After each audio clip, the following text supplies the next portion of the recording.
Yeah, I think it's DEP would give us the permit to spray water out there, I believe. So- If you have a perpetual easement.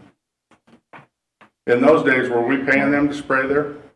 No, I don't think that's accurate statement. I don't think that is either. The lease agreement specifically said Holly Navarre, I'll paraphrase, will repair any and everything having to do with the spray field equipment when it breaks. Paying to spray the water? No. Okay, And I would contend we are still not. But the lease agreement said anything breaks, Holly Navarre Water System has to fix it. is that correct, Phil? Were we paying for the No. You don't think that's correct? Holly Navarre, during the time prior to Holly Navarre purchasing the LLC, Holly Navarre paid nothing for anything, with two exceptions.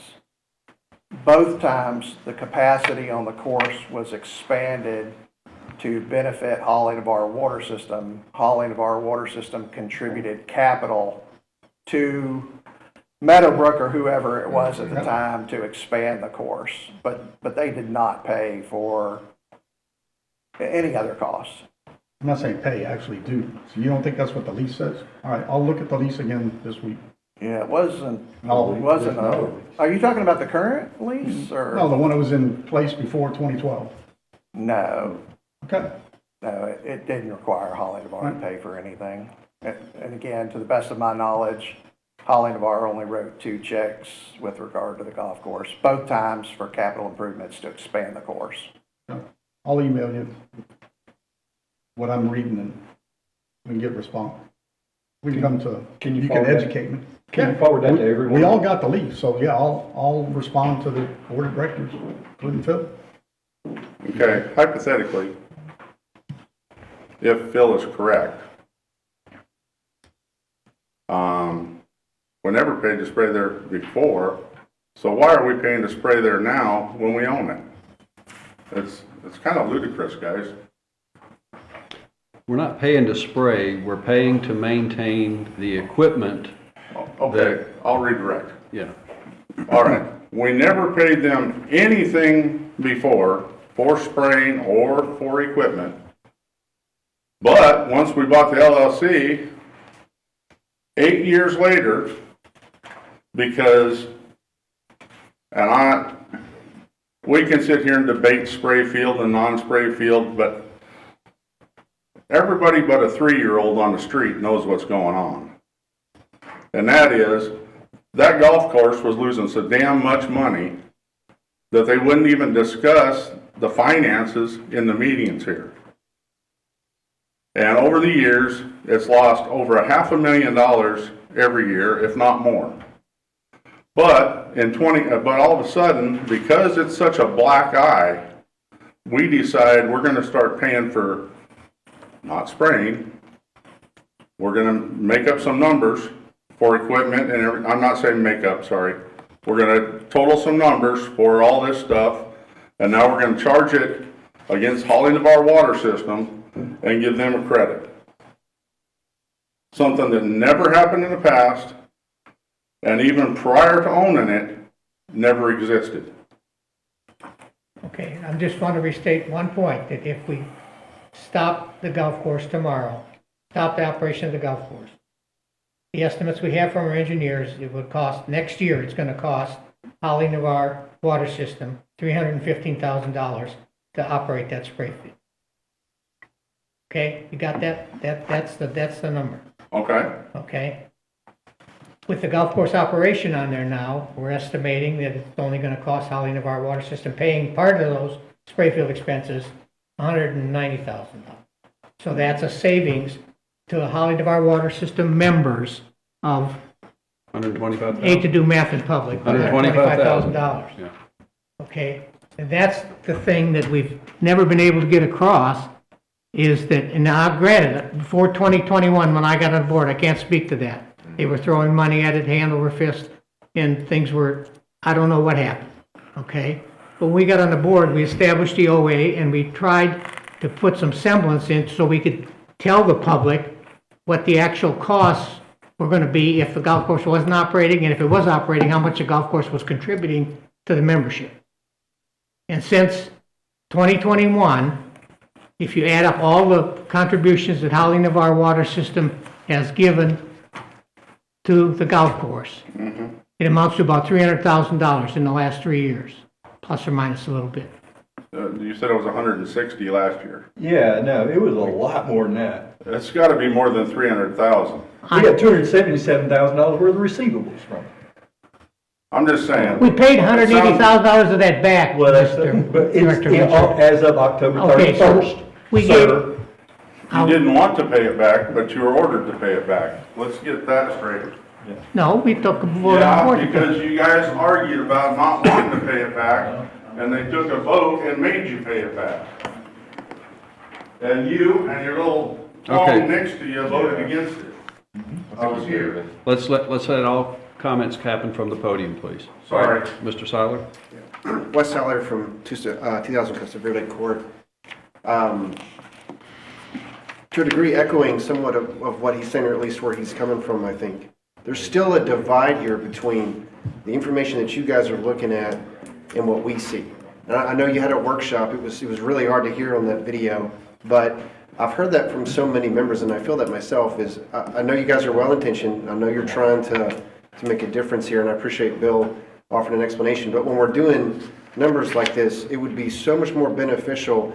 We don't need everything that you have. I understand there's some sensitive items, but more than this, because this doesn't tell me anything about, the operations of the golf course. And that's what I'd like to talk to you guys about is, as you hit this new year, we would love to see more in what you provide in these meetings for us, right? Even if it's a succinct, diagram or package, but there's stuff that flies across the screen really quick.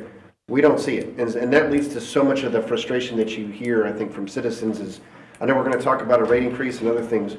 When we can't keep track of the numbers, it's impossible to have that discussion responsibly. And then just keeping track of the entities between LLCs, nonprofit, and everything else, it's extremely confusing for your average person. And yet, that's where the money's coming from, to Harlan's point. So I would encourage you guys to look at doing more for these meetings to help, at least shrink down some of the big decisions that y'all make in a way that we can understand. Thanks. Thank you. All right, I'm going to call the vote.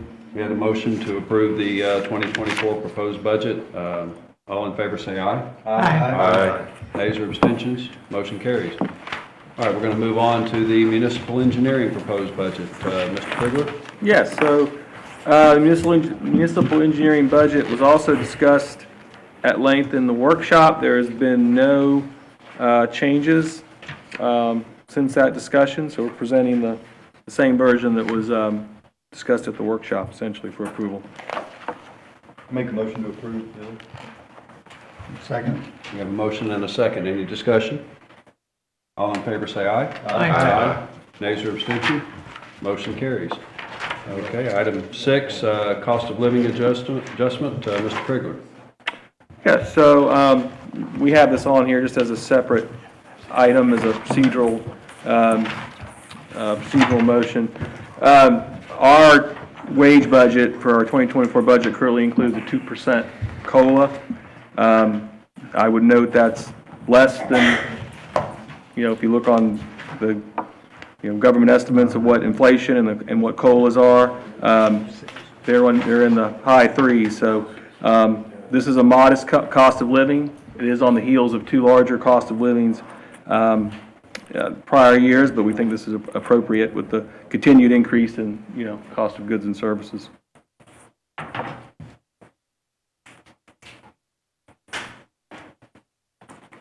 I'll make a motion to approve cost of living increase. I'll second that. All right, we have in the amount of 2%? In the amount of 2%? Can I clarify? Yes, In the amount of 2%? 2%. Yeah. All right, we have a motion and a second. Any discussion on that? All in favor say aye. Aye. Nays or abstention? Nay. We have 1 nay? Yeah, I disagree with giving cost of living raise every single year. Okay. I don't think it's appropriate, not necessary. All right, motion carries. All right, we have Did it carry 6-1? 5 to Is that 1? what I'm hearing? 5 to 1. Can't count that. All right, we have the Holly Navarre Water System 2024 proposed budget, Mr. Krigler. Yes, so this budget contains a few things. I will note that it's had very minor changes since our workshop. We did adjust a few expense items. I think the net result on that increased expenses by around 20,000, but no impact on the overall kind of final result. This budget does include a 4.5% rate increase. I do want to highlight kind of the driving factors of why we really need that, so I think it's important. And the first one is, as I mentioned, with the cost of living, it's really the increased cost of goods and services impacts us. We see it on everything from chemicals to, hiring contractors to do work, so we're feeling it. Second one is just the demographics of the system. Growth in this system is just not continuing up, it's leveling off. I wouldn't call our system built out, but we're getting there. So demographics are not really in our favor. Our members actually do a good job of water conservation. That works kind of against revenue in a way. So I think our per capita, what's our per capita, Phil? 100 and It was 157-ish. Well, that's not per capita, that is per residential, average residential Right. connection. per connection. Okay. It went up this year, and, I don't have that number in my head, but I would say. Low 160s. Yeah, I was gonna say 162, don't quote me. Y'all saw the graph, the other Right. day.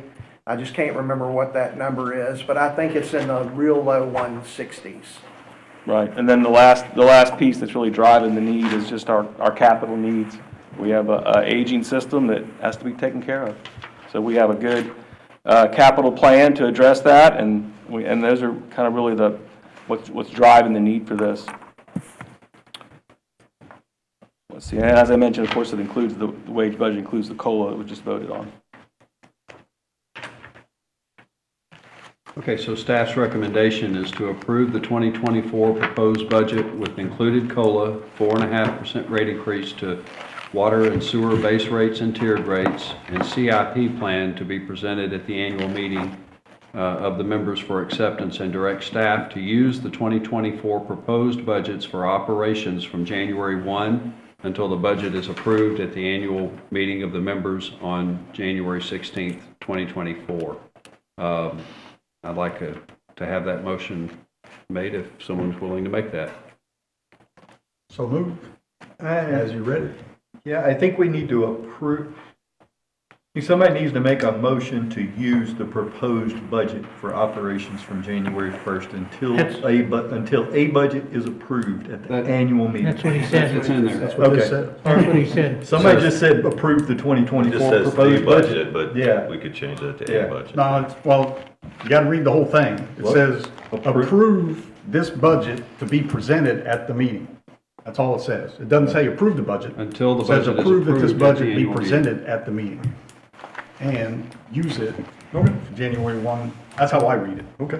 Is that what was meant? I make a motion to approve the 24 We had a budget as the motion. president has read. We had a motion, we I need a second second. it. We have a motion and a second. Can you read the motion again? I will read the motion again. It's to approve the 2024 proposed budget with included COLA, 4.5% rate increase to water and sewer base rates and tiered rates, and CIP plan to be presented at the annual meeting of the members for acceptance, and direct staff to use the 2024 proposed budget for operations from January 1, 2024 until the budget is approved at the annual meeting of the members on January 16th, 2024. That was the motion, that was the second. Any discussion from the board? Ms. Reynolds? I just don't like it where you, in your motion, you're saying approve the 2024 budget. For presentation. What? For acceptance at the annual meeting. For members to accept at the annual meeting. Yeah. So you Yes. basically say, We're if you're approving okay it with to this, be we're gonna presented present at it the to annual members. meeting. Jeff, real quick, I'm sorry, Carmen, the 4.5% rate increase, how did that number, why did we pick that number? It's essentially, when you do the financial analysis with the cash flows, part of what's in your packet here is us establishing a financial reserve. For us to keep that financial reserve at the level we want to keep it, the rate increase provides the additional revenue so that we can have that cash flow and keep that reserve. So it's really a cash flow issue. Where is this 4.5% in relation to the consumer price index or the inflation for the past 12 months? So through October, the CPI was 3.2, and inflation's at 3.7 annual rate. And those might be a month old. Is there any estimates as to what it's going to be at year end? Or what it's going to be for the full 12 months? I haven't seen them yet. I just see us as part of the avalanche. I mean, we're getting squeezed from every side these days, except for gasoline prices, thank God. But, 5% increase doesn't sound like much, but everything else is going up exponentially. That's a hard number for me to swallow. It was for me too initially when I looked at it because of the fact that we're showing $1 million profit to date this year already. But when we talked during the budget thing, a lot of expenses are going to come to fruition next year with the Eglin project. And we have to plan ahead for that because there's going to be some significant expenses we're going to have to pay out of that too. So, it's. That's where I was too. I didn't want to raise. I didn't want to raise them either, but I took a look at the numbers, and if you want to have a rainy day fund or whatever you want to call it, we're going to spend a lot of money. You're going to spend a lot of money in the next couple of years. And if we're going to keep that rainy day fund in the operations budget, you have to do it. And it's not just for expansion efforts, it's for maintaining our existing infrastructure that we have. Any other board discussion? Ms. Reynolds? Yes, thank you. Carmen Reynolds, Navarre. This is like deja vu of last year when I very respectfully asked for more information because what you expedite on the slides, we can't see permanently, and it just vanishes, and we don't have information to base your decisions on. For example, the messy budget, don't know what that entailed, but back to the matter at hand, the proposed budget increase. This happens every year, and every year I respectfully ask for details. For example, these are generalities: increased cost of goods and services, growth is leveling off, members are good at conserving water, aging system. How much is going to each of these things? What will be dedicated to your equipment replacement program, your CIP program, specifics as to how this is going to be used to justify this percentage increase. So I will comment again that when you all propose an increase, the members really deserve to know what you're going to match that increase to specifically and what line items. That gives us more confidence in your decision, and that you're not just throwing a number at the wall and giving us generalities. Specifically, I would offer this. The aging system comment. I've spoken before about the hazard mitigation grants. Gulf Breeze right now is enjoined in a very large millions of dollars worth of grants that they've been able to get in an area up there off of New Hope Road where they've got aging infrastructure with their water lines. They are practically getting all of it replaced through the grants. And we've talked before about first edition and second edition. So there is an answer for that part of some of the aging infrastructure. Secondly, frugality. If you're going to ask the members for rate increases constantly every year, plus COLAs, this is glaring. I believe that this water system should institute from the membership cost savings measures that you all can capitalize on, be proud of, and use as an exemplary example of the fact that it's a win-win from the staff, from the employees, and you expect the membership to pass those rate increases on to them. Lastly, spend downs that happen at the end of the year in December, right before the tax return is coming up, to show that this nonprofit is not having exorbitant profits. If those spend downs are occurring in light of this projected rate increase year after year, those should not be happening. There should be more accurate utilization of our dollars. And To my finally, knowledge, those aren't happening. Say it again? Spending down at the end of the year, I just want to get that clear. That's not That doesn't happen here. Okay, so the year when all of the employees were directed, whether they were field workers or not, to buy 2 pairs of boots to spend the money down, that did not occur? When did that happen? I was trying to get some clarification on it, but Did that ever happen? I think that's an urban legend. Yeah, it never happened. It never Not happened. since 2014, anyway. It maybe happened on Facebook or Yeah. Twitter, but it didn't happen in Yeah. real existence. okay, thank you for answering that. And finally, I think that the utilization of the grants, as I hear the plight of the system, I think that the utilization of grants could really, really help the system. And I will leave you with that. Thank you. That's item 9 on our agenda. Yes. Mr. Seiler?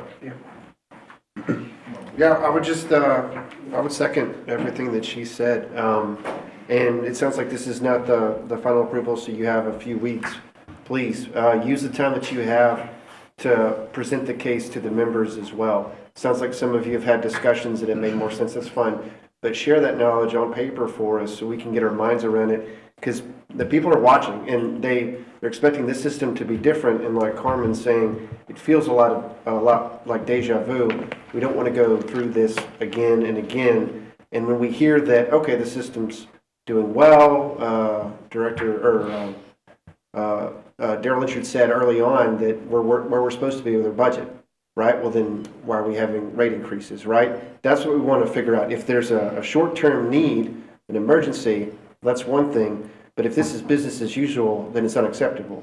So trying to figure out a way to be able to get out of this so that we're not having to do this every year. So Carmen's giving you some good ideas. I know a lot of the people here care deeply about the system and are eager to help, so just give us a way to do that. Thank you.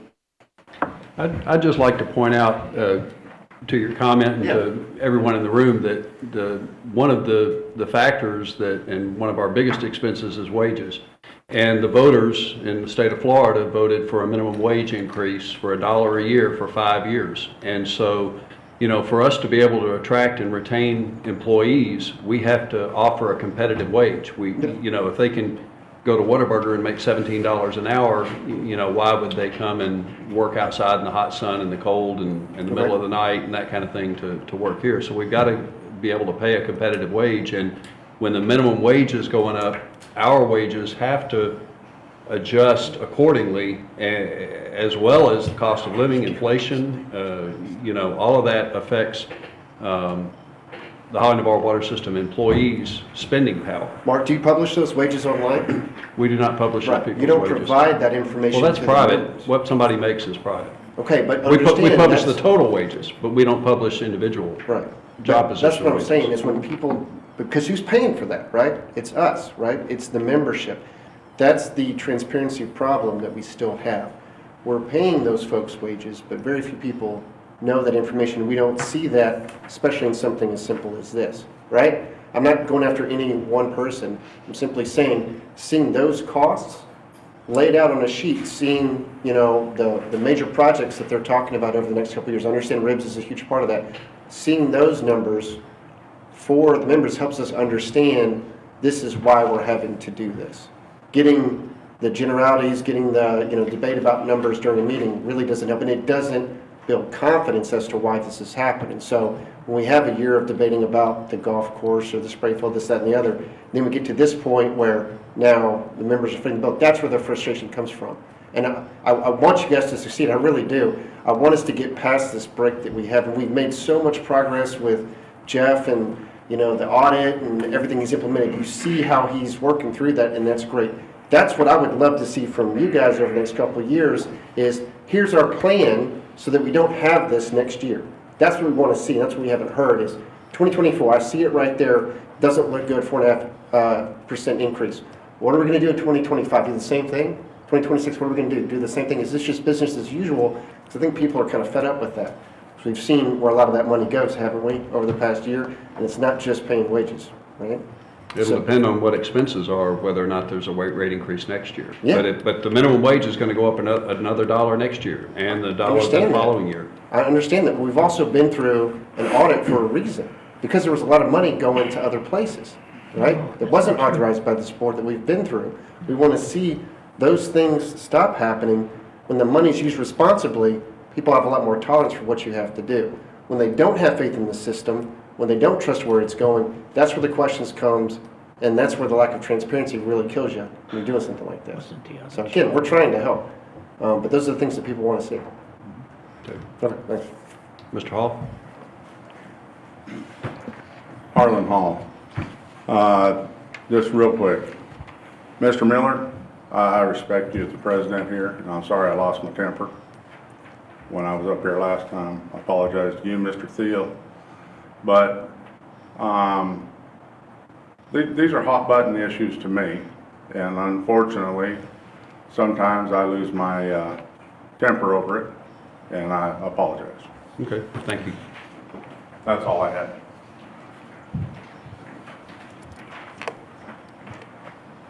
Ms. Reynolds? Carmen Reynolds, Navarre. Director Lynchard, for the record, I just wanted to correct something. When I talked about spend downs from the Form 990s, as recently as 2 years ago, there were spend downs being made to charitable nonprofits in the town, and I understand that, but I brought it up and it has since been discontinued. There, 1,000 here, whatever, and it was on the Form 990s. Okay, but you're talking about the 990, which is an annual return, which shows a number for the entire year.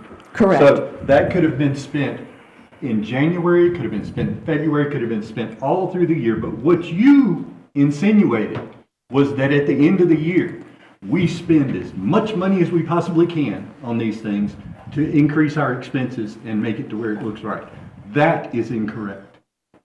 Okay, That is what I'm talking I about. stand We need corrected. to be clear because we're live streaming this, and I don't want anybody out there to get the wrong idea. I stand corrected, but it is very difficult in light of that.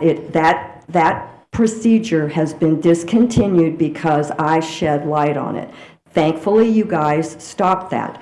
But to base a rate increase on the system when that type stuff was going out the door without the members' knowledge or approval was very questionable, and that was one of the things I was referring to. I used the combat boots. You guys said it was, an urban legend or whatever. But the point I was trying to make was frugality and cost savings. If some program could be instituted within the water system where the employees can come up with cost-saving measures and be distinguished for doing so, that would go a long way to show that we're all working toward the same goal. Thank you.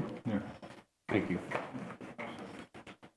Okay, any further discussion or motion? I'm not going to read the motion again. All in favor, say aye. Aye. Aye. Nays or abstentions? Me? Nay. I'm an aye. Aye. Wait a minute. All in favor of the motion, say aye. Aye. Show of hands. We got 3 ayes. Nays or abstentions? Nay. Nay. Don, did you vote? Yes, I said aye. You said aye. So it's 4-2, motion carries. Okay, we are on to our reserve fund policy. Mr. Crickler. Yes, so we were directed to come up with this policy as part of our budget process. Just basically, we're proposing the reserve consist of 45 days of operating expenses. And really, the main situations this protects us against would be either, for instance, a natural disaster where a hurricane hits this area and we're just, we're out of business for a little while, can't get rolling, people have to move away. That's a scenario. The other scenario is some very large emergency repair or infrastructure failure. So we did do some research. We looked at some of the industry standards. 45 days is well within those standards, and we're proposing that come out of our two operating accounts for the reserve, and that total amounts to about just under 1.6 million to keep in those accounts. So I thought the 45 days was on the short end of the It's a range. range. Yeah. The biggest thing to me, and it happened before I came on the board, was when several years back they made a mistake and floated a clarifier, and that cost us $1 million to fix. So that's the kind of things we're talking about to people to fix that. Right. Now, because if you don't have it, then you have to come up with that money. You can borrow it, I guess. Is that not a true statement, Phil? You could always borrow. Oh, it's 1.4. Speaking of how utilities do it, utilities do it lots of different ways, from anything from bare cash flow and recognition that their borrowing power is still good to, not wanting to borrow anything or the borrowing power not being very good to 60 or 90 days on what we call the unrestricted side. It just depends. And this was a request, I believe, was commented that we come up with a contingency funding. At one time, Ms. Reynolds, I believe you talked to that. You thought that was a good idea. So this is in response to that. At 45 days, the 45 days pretty much coincidentally matches generally the cash in the bank at this point in time. So the big you're thing not- for me was if a catastrophic event or something that happens that we do make a huge mistake and we have a big bill to pay at the wastewater treatment plant to install a new clarifier. But anyway, that's my 2 cents. I make a motion to establish a reserve amount within our operating account of 45 days, which is currently $1,595,326.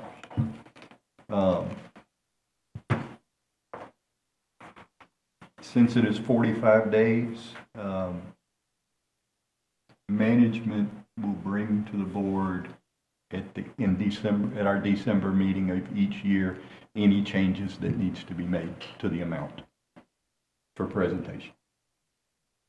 I'll second that.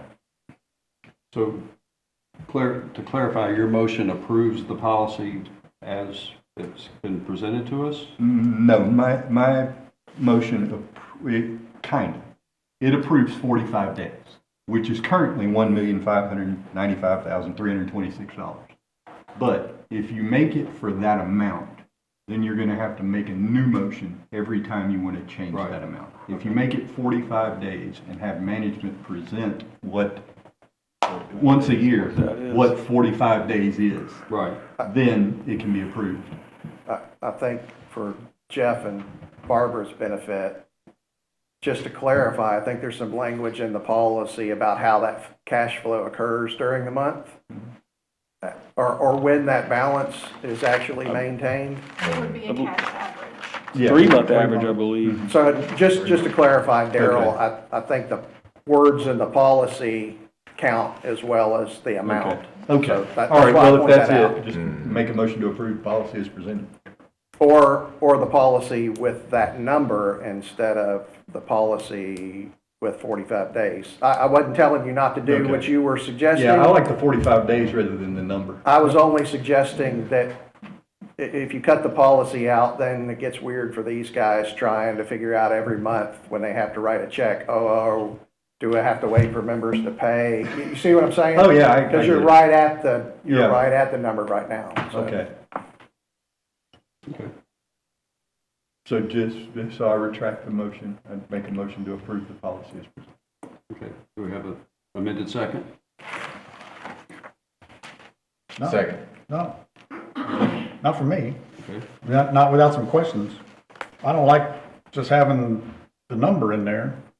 I didn't think Darryl did, so that caught me by surprise, but I think he's, we're gonna have to change it again next year, and the year after that, and the year after that. The number's gonna change. The dollar amount's gonna change every year. So we either set the policy and say, hey, we have to maintain for 45 days. Staff, tell us what that is every January so we know, or tell us the number because we have to update the policy every year. But we made it part of the budget process this year. There's no reason it couldn't just be part of the budget process. And it comes back each year. We'll have to look at it anyways. Yeah, this policy, the policy implies it cannot drop below 1.595,326. That's correct. Okay, next year, 1.7 might be needed, but it doesn't have to stay at 1.7. It could drop down to 1.595,326.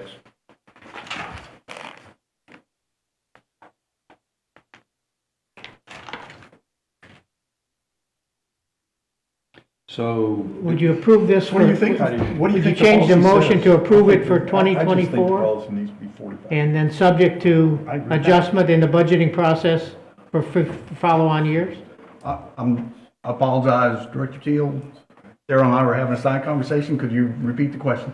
I said, would you support approving the number as presented for the next year, for 2024, and subject to reconsideration and reworking the budgeting process for approval as part of future budgets?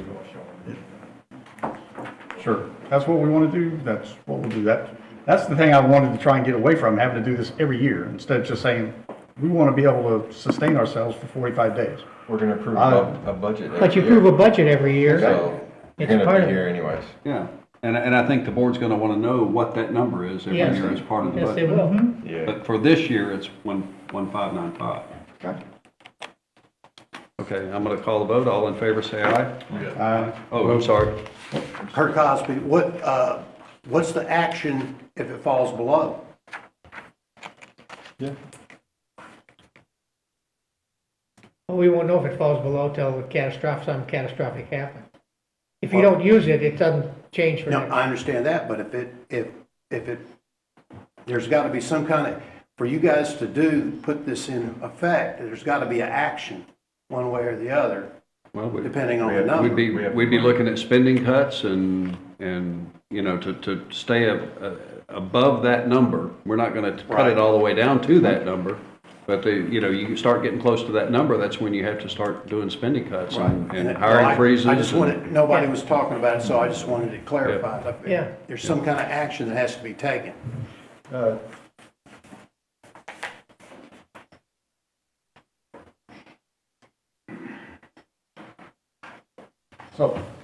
So just to follow on what Mr. Cosby said, I mean, it's not a daily look. I mean, the policy says based on a 3-month cash average. So it can drop below as far as within that 3 months, the average is above 1.595, we're fine. So it's not something that has to be looked at daily. Right. Okay. All right, all in favor, say aye. Aye. Aye. Nays or abstentions? Motion carries. Item 9 is septic to sewer funding discussion. Mr. Kriegler. Who seconded that? I'm sorry. I did the second Mike time. did, okay. Sorry, Septic to sewer. Yes, all right, so, Santa Rosa County is putting together a grant application on our behalf. It includes, not only us, but some other utility systems in the county. I believe Pace Water Systems involved, as well as some others. they've submitted this application for sewer expansion, and we've received a couple requests from the county. So we wanted to kind of update the board on the project in general that we're requesting funding for, as well as the requests that the county's made to us. So the project we're talking about is in the vicinity of Tom King Bayou. These are homes essentially on the water body on either side of Tom King Bayou there. There's 6 total phases we've identified. This funding request is the first 3, and I'll show some slides in a minute to show where these projects are actually at. The first 3 phases total about $3.4 million.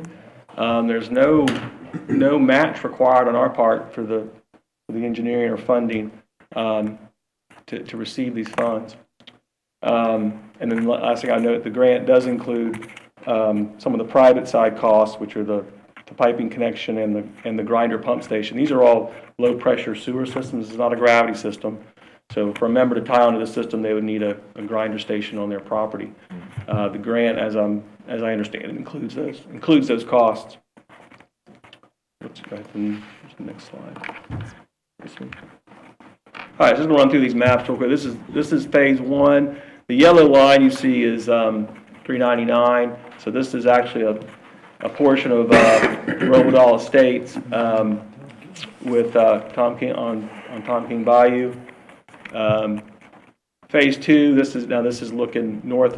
Would be to the right on your screen. Once again, 399 in yellow. So this would be, I believe it's not Avenida del Soto. Avenida, the name of that road. Sol. Del Sol is the road coming off 399. So that would be phase 2. Phase 3 is then the last piece of that road looking south there. So we submitted the county has submitted this on our behalf to the funding agency, to DEP. They've come back with 2 basic requests. They've asked that we send letters of availability to our members when the project's done and 1 year before the project would be available. That's part of the Florida law I'll get into in a minute. They want us to do that. It's not something we've typically done in the past on these sewer projects. The second thing they've asked for our application is that we offer some sort of credit or discount on our wastewater impact fee. So we're going to talk about that as well. First, the notification letters. It is state law that an owner must connect within a year of written notification by the utility that a sewer system is available. And the utility must also notify the customer 1 year prior to availability. So that would be conceivably during construction or right before construction starts. So there's some notification requirements that are state law. So as part of that funding, Santa Rosa County has asked that we send those letters. The second thing they've asked for, which is more of a kind of a discussion topic, is they would like us to offer a credit on our wastewater impact fee for each person that ties in during the first year of the system being available. And once again, this is to improve kind of the scoring of the application. We have not been awarded this grant. They've submitted it. They've gotten comments back from the funding agency and said, please talk to your utilities you're applying on behalf of. See how they will approach this project in these 2 areas. Go ahead. How much of the project are they gonna pay for? All of it? It's 100%, Well, right, Corey? you're asking for 100% Yes. funding. 100%. So if they're gonna pay 100% of it, then, That's what's been asked for, Darrell. yeah, then we could, well. No, here's the Yeah, I issue. was trying to think. Yeah, the problem with the Some- impact fee is but- the downstream improvements, the Yeah. large pump stations, Yeah. the impact of the wastewater plant is not Yeah. as part of that impact fee. So Yeah. if we were to credit the entire impact fee, Yeah, it hurts us. You couldn't do the entire part unless you had some I just mean it other government money. Right. So an important comparison here is when a developer puts in a subdivision, he pays not only for the infrastructure, puts in the pipes, the lift stations, but each house, each homeowner or builder comes in and pays the impact fee. So we get that infrastructure paid for, and we get the impact fee, and that's how we're able to keep capacity at our treatment plant. So from a financial perspective, it's hard for us to credit, all of it or even a major portion of the impact fee. It'd be hard for us to recommend that from a financial perspective. course, these septic tank abatement programs there's an environmental component, there's a community component to them. We do want to participate with the county. So I think that's what we're kind of discussing tonight is, what our options might be. Director Mill and I have talked about a couple things. One would be something like a 25% discount. And I would encourage people to tie in during the first year. After that first year of the system being available, that wouldn't be available to them. Another one we talked about was some type of tier discount. If you encourage them to pay the impact fee after the first time they receive a notice, and then another level after their 1-year availability letter. So a couple of different options. Is this gonna be a mandatory connection within 12 months? So yeah, let me back up to that. So the state law says the owner must connect. It has not been enforced, and it would be the health department that would be that entity. So The once, health department regulates the septic tanks. We would obviously own the sewer system. so once the infrastructure is built, the owners must tie into that Yeah. at some That's point. what the According to state state law. law, What? there's no enforcement of that. Yeah, so traditionally, and this isn't just all in the bar, this is Northwest Florida. Traditionally, the state law with regard to requirement of connection within 1 year has not been enforced by any party. And with regard to hauling of our water system in the past, of course, hauling of our water system has applied for and received a bunch of community development block grant projects where the grant pays for the installation of the lines in the right-of-way, and it also pays for the connection of the low moderate income folks. Neither hauling of our nor the health department has ever enforced requiring anyone else to connect within the 1 year. And again, the mechanism for connection, like the slide showed, there is a series of steps that have to be taken to force that residential connection. The first, or one of which, is giving notice that it's now available, you have 1 year to connect.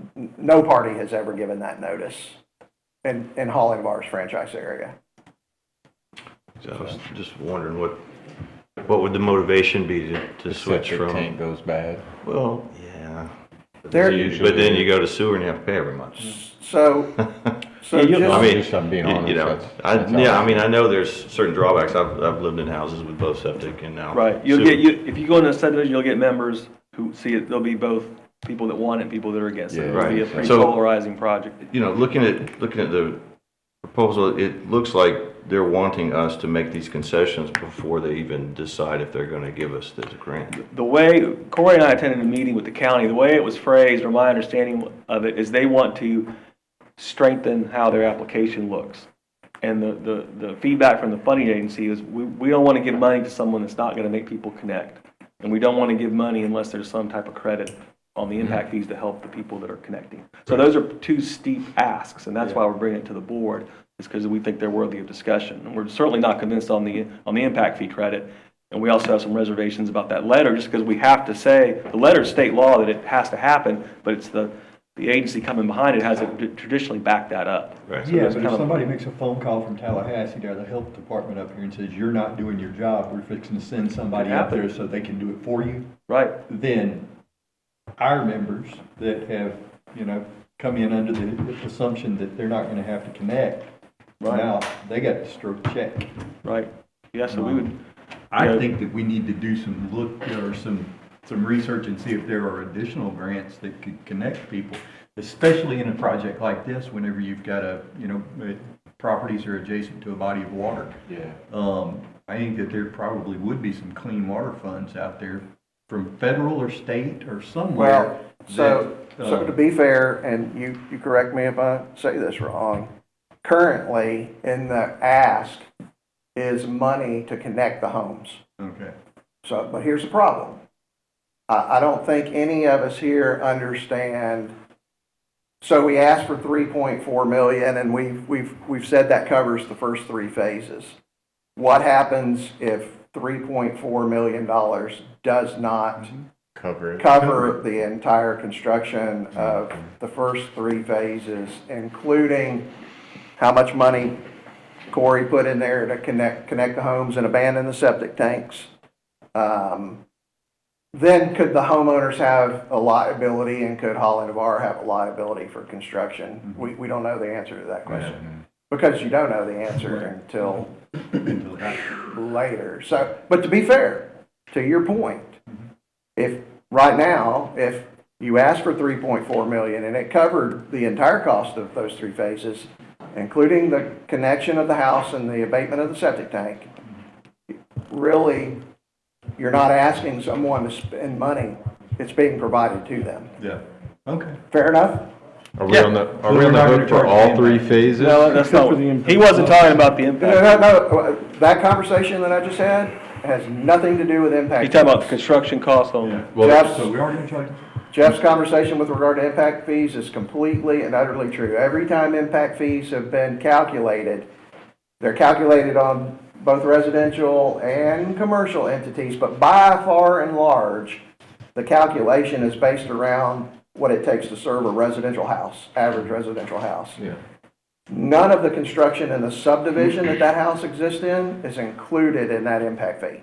That $4,250 does not include that, so it does, this grant gets rid of none of what the $4,250 pays for. Now, we're on the hook for all phases. What if we run out of money at phase 2? Say it's a go, we run out of phase 2. Are we on the hook? We're not on the for hook right now for anything, and this is just the first 3. No, I agree, but And I we would, sign up. And these, you know, it'd be unlucky if we open the bids and it's higher, because those estimates are made with such fluff hopefully. that, yeah, hopefully. But the purpose behind it would be that there's no way we open the bids and that it's higher than we expected, but the way things have been going, that, you know, it's a, I just mean, But what I expect, to your point too, Mike, is that whatever comes is going to come to Holling Bar, is gonna come in the form of some type of grant agreement.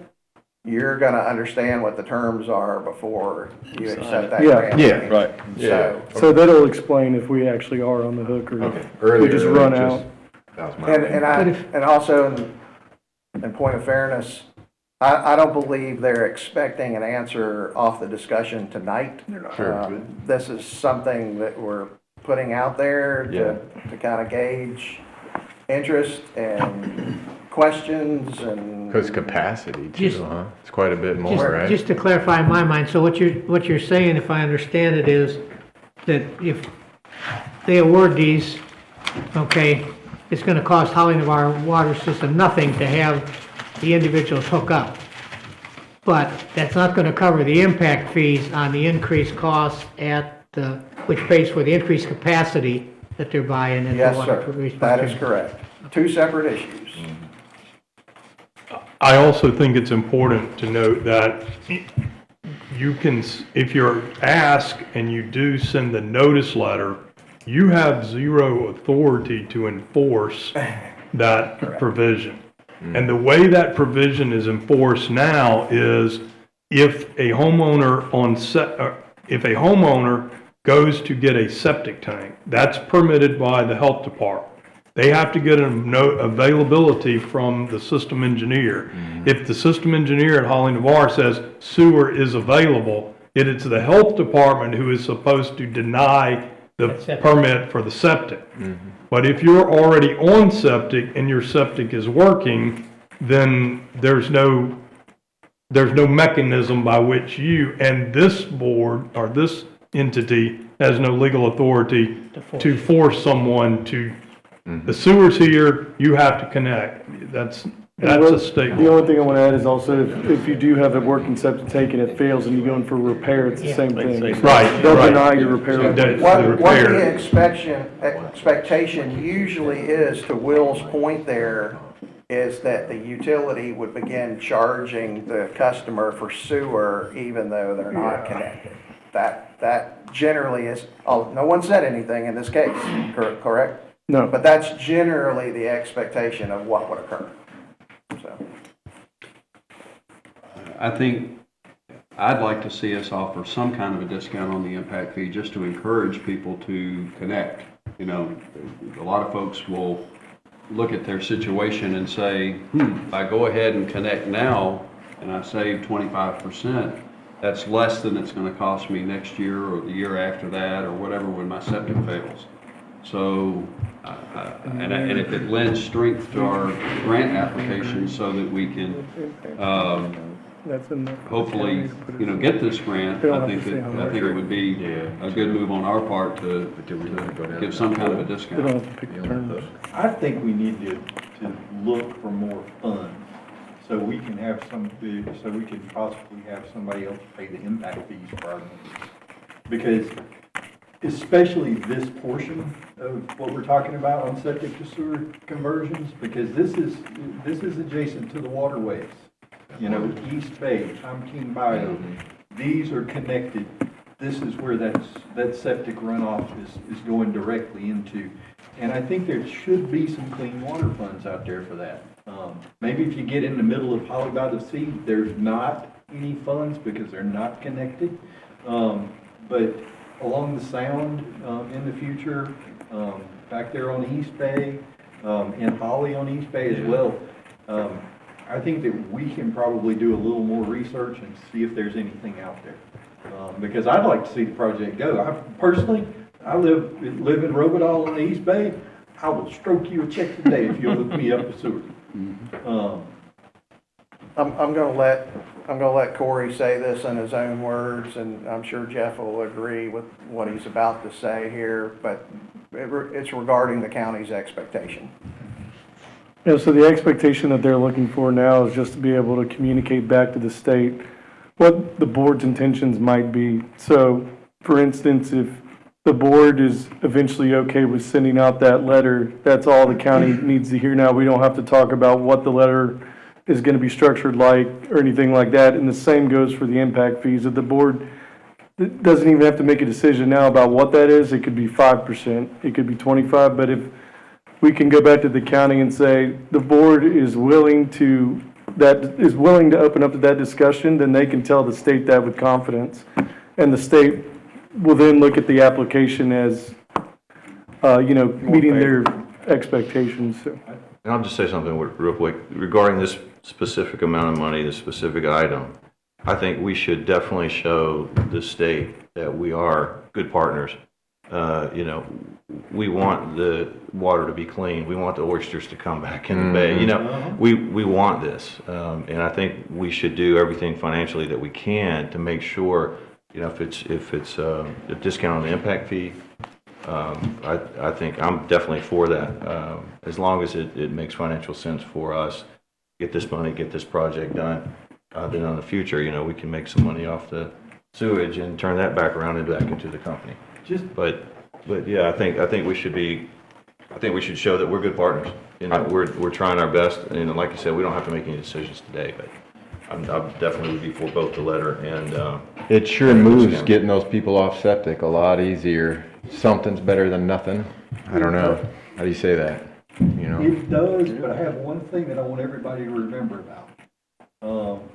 Whether you discount it 5%, 25%, 50%, 100%, unless you've got some outside entity covering that cost, that means that every other member in the system covers that cost. It's not free. It's a discount to them. It increases everybody else's water bill. So the board needs to remember that. Well, that's what I meant when I said financial. Yeah. It makes financial sense for us to do that. Because you're gonna have to increase the rates to cover what the impact is. Yeah, the to keep your impact fee, infrastructure. the $40 million we spent on the sewer treatment plant, it's been spent. We're trying to pay, we have to pay for that through the impact fees. Yeah. Any other board discussion? Ms. Reynolds? Yes, Carmen Reynolds, Navarre. I have a couple comments, but I can only make them once clarification is given on this $4,250. Are you all saying that despite this grant, that there's still going to be a requirement for each homeowner to pay $4,250 for hookup? And that is what you all are talking about, who pays that? And okay, yes. All right, so I'll move on. This is a commendable environmental initiative. on environmentally sensitive lands. The water system can join in those accolades. The numbers that were given, 7.2 million, were those numbers given to you by the county, or did you provide those numbers? I believe those are our estimates for the project cost. Can you revise those numbers for inflation so that there's no shortfall? Well, we think, Carmen, that those numbers. Yeah, those are current numbers, Yeah. Inflation at its current rate. Okay, Construction is completely different, though, sometimes than CPI or normal inflation. right, but you've already built a little bit of slack in there. We hope so, yes. Okay. And President Biden has numerous initiatives for these clean water grants, and I can have about 5 of those on Mr. Krigler's desk in the morning. Send them. We'll review it. Thank you. Smiles. Please state your name. I will. Jerry Wycliffe, 2580 Cypress Point Circle. This doesn't, it kind of applies to the grant, but I'm on the architectural committee at Holly by the Sea. And we're having a hard, and our covenants require their sewers available, they have to hook up. Of course, we're doing this on new homes, all right? The staff is telling me, that's why I came to the meeting tonight, the staff is telling me they just cannot get from, and that, I'm not saying right or wrong here, I'm just telling you what they tell us, that they can't get a diagram or a layout of where the sewer exists in Holly by the Sea. Because recently we just found a house that got sewer, but there was, septic, but there was sewer on either side of the lot. All right, so the builders obviously are doing the septic because it's going to be cheaper. And, nothing against any builder, but that's kind of the way it goes. So we would like to start really enforcing that hooking onto sewer. And so we need something, it'd be great if we had from your GIS department or something like that, with a layout on all the streets and where sewer is to each lot. The problem is Homeland Security. And, an engineer or someone used to be able to walk in this office and ask us for a copy of the map where the water and the sewer was, and we freely gave it to them. You can't do that anymore. What Holly Navarre could do is develop a process with the homeowners association such that, that information can be provided on a lot-by-lot basis, but I don't know. I provide an updated map to the health department every couple of months, and they reach out to me when they're unsure. So if sewer was truly available to this lot, I'd be extremely surprised. That'd be 1 in 2 years that may have gotten by, but I'd have a hard time believing that sewer's actually. I'm relating what I was told. It would be helpful me, I'm an engineer too, retired. If I knew what the lot was, I could look it up, but I'm willing to bet there's not sewer available. The house has already been built. We just happened to find a house that was on septic with sewer on either side of it. Sure, but sewer, that doesn't mean sewer's available necessarily. There are some outliers where developers will split lots and they will segregate that house from available sewer, and that's on that developer. Well, let me be more explicit. There's a grinder pump at this house, a grinder pump at this house, and a lot between, okay? Yep. All right. Regarding the map, though, we've given, have you seen the map we gave Mr. Hall? He doesn't have streets on it. Yeah, we're going to revise that, but we've already met and kind of we're working through this issue. Well, I owe him some more information. My point is we got 46 houses under construction. It's not like we can wait for the map to be developed 2 months from now. It'd be very helpful. We'll work. You give us an address. Give us an address list and we can do that. He'll respond the day of. All right, so who do we give the address to? Me. And I'll give you my email. Yeah, he'll respond immediately. All right, great. Yeah, Thanks. that's important to us too. We're on the same page there. I just got one other question about the sewer in all those areas. Did your price, the 7.4 million, include booster pump stations or intermediate pump stations? Yes. Okay. Okay, any other discussion on this item? Do we need an action? I think we'll be bringing information back to the board is what I'm hearing. Okay. Yeah. So, to act on now? Discussion. all right, so that was the end of our new business. We're on to engineering. Mr. Phillips. Oh, boy. I think that I for the month was actually negligible. Let me open here. And as I was speaking to Corey before the meeting, for the next Water. few months, you're really gonna see, assuming we don't get a bunch of rain, what the I really is.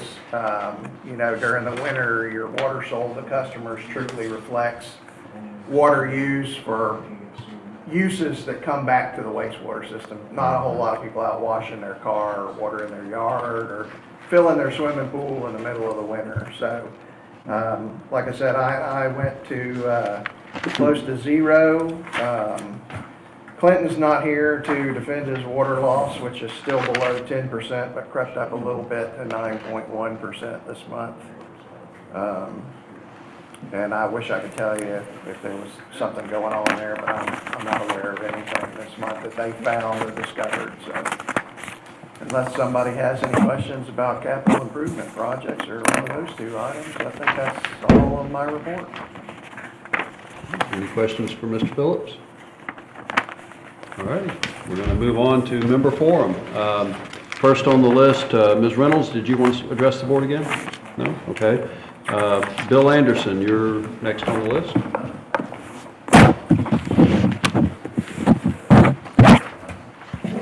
Thank you, Bill Anderson. I'd like to talk to you this evening about 3025 Clopton Circle, which is a undeveloped piece of property right up Highway 87 here behind Emerald Coast Wildlife Refuge. So my wife and I travel extensively in retirement, and because of that, we leave our water shutoff valve closed and all the spigots on the property itself open to prevent any pipe breakage during freezes, etc., since we're gone a lot.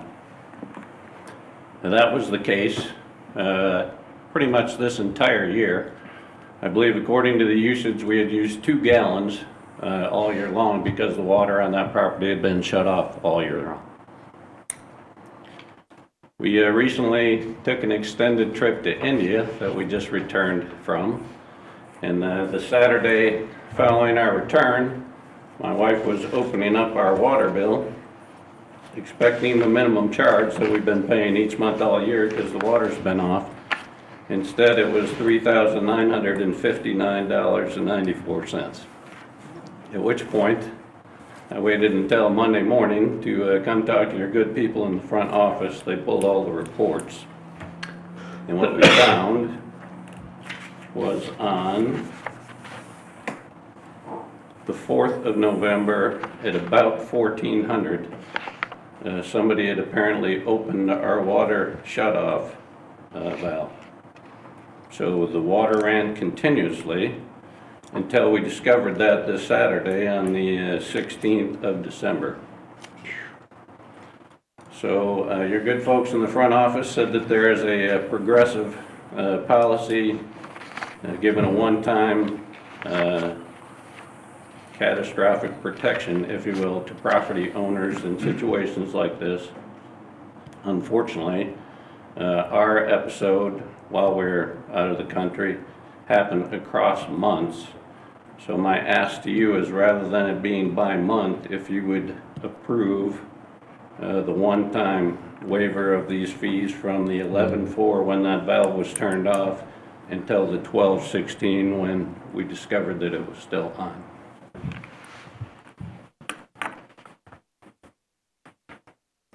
Any discussion from the board? Mr. President, I'd like to make a motion that we, for this particular event, we average, combine we give the member a 12-month average bill for November and December of this year. As a one-time exclusion, or as a one-time forgiveness.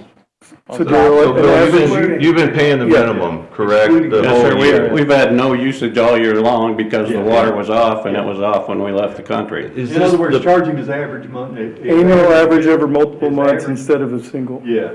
And it's gonna go zero if he only used 2 gallons the rest of the year.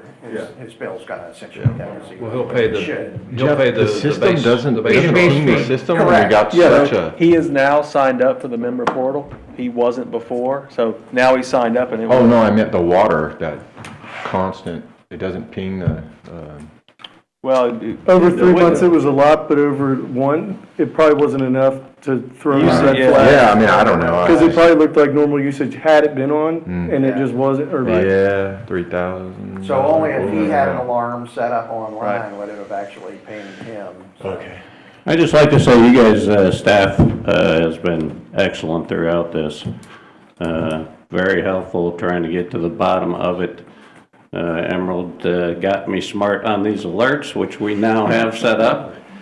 The only other thing I guess I would ask your help with, other than forgiveness, is the valve isn't lockable. In our discussions, we thought that perhaps there was a way for me to lock this valve closed to prevent like this occurring in the future. Can't you There just put a isn't lock one. on the curb stop? Well, You technically. can't lock on our side of the meter, but you could put in a valve and lock it on your side. Yeah, technically, we can't tell you, you Yeah. can lock our side. I mean, no one's gonna go look, I've but got a if locker you want too. on your side, you gotta put one in. Okay.